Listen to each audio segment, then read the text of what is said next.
কোনো রকম কোনো মশলা ছাড়া আজকে আমি তোমাদের শুধুমাত্র একটা ভাজা মশলা দিয়ে গাঁঠির একটা অসাধারণ রেসিপি বানিয়ে দেখাবো।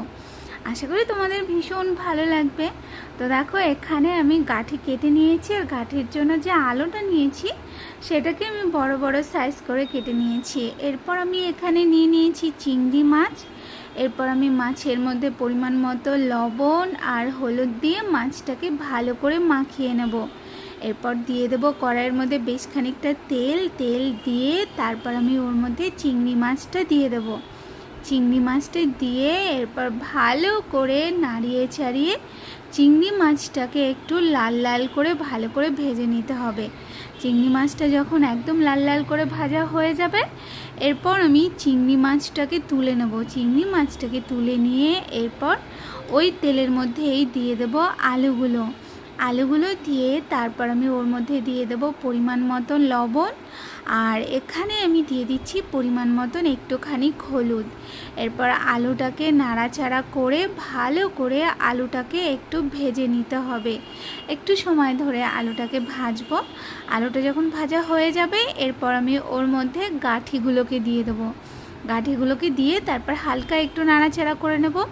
আর এই সময় আমি গাঁঠির মধ্যে দিয়ে দেবো একটু হলুদ, লবণ একটু বেশি দিয়েছি তার জন্য লবণটা এখন আর দিলাম না। আর ওর মধ্যে আমি দিয়ে দেবো একটুখানি লঙ্কার গুঁড়ো। এরপর ভালো করে আবার সব কিছুকে ভালো মতন করে ভেজে নিতে হবে। ভাজতে ভাজতে যেন সব কিছু একদম ভালো মতন সেদ্ধ হয়ে যায়, সেরকমভাবে ভালো করে ভেজে নেব।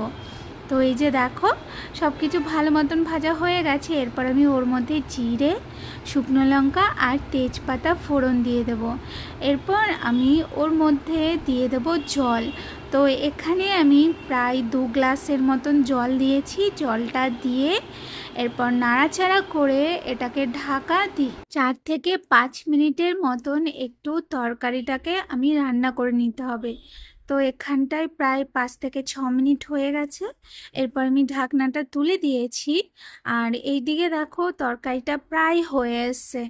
এরকম সময় আমি এখানে একটা মশলা বানাবো, তার জন্য এখানে আমি তাওয়ার মধ্যে দিয়ে দিয়েছি 1 চামচের মতন একটু গোটা জিরে, এখানে 1.5 চামচের মতন গোটা ধনে, আর একটা তেজপাতাকে ভালো করে ছিঁড়ে দিয়ে এরপরে আমি এই সব কিছুকে ভালো করে একটু টেলে নেব। এই মশলাটার থেকে যখন সুন্দর একটা গন্ধ আসবে, তখন আমি গ্যাসটাকে বন্ধ করে দিয়ে এরপর এই মশলাটাকে ভালো করে একটুখানি গুঁড়ো করে নিতে হবে। মশলাটা গুঁড়ো করা হয়ে গেলে এরপর এইদিকে দেখো তরকারিটার ঝোলটা প্রায় কমে এসছে। এরপর যে চিংড়ি মাছটা ভেজে তুলে রেখেছিলাম সেই চিংড়ি মাছটা দিয়ে দেবো। আর যে ভাজা মশলাটা ছিল সেটাকেও আমি গুঁড়ো করে নিয়েছি, সেটা দিয়ে দেবো। এরপর আমি হালকা হাতে একটুখানি নাড়িয়ে চাড়িয়ে নিতে হবে। নাড়িয়ে নিলেই আমাদের গাঁঠির তরকারি কিন্তু একদম রেডি হয়ে যাবে। তো এই নিরামিষ গাঁঠি একবার বানিয়ে খেয়ে দেখবে, আর আমায় বলবে যে তোমাদের কেমন লাগলো। আজ তাহলে এই পর্যন্ত, দেখা হচ্ছে নতুন রেসিপির সাথে। টাটা।